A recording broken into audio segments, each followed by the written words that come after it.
Атаев, қайран қарасазымай. Тамаша еді жас орман, құстар сайрап мәз болған. Көшіктерде суларда ерекшеп қас қонған. Шыбын шіркейіп қағама, шошып судан ақшабақ. Тастырна отыр жағыда, сынар аяқ ақ қабақ. Елігерті бұлағың, еңкейеді суатқа, елеңдетіп құлағың. Тұңшылайды бірақта, көк құтаңдар көлбеңдеп. Көтеріле алмайды, жалғыз ербеңдеп.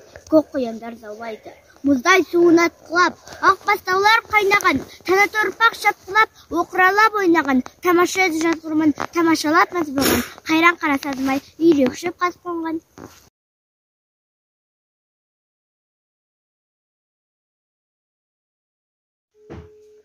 Қазақтың шешендік сөздерін оқыдым, және ағылшынша жаттадым.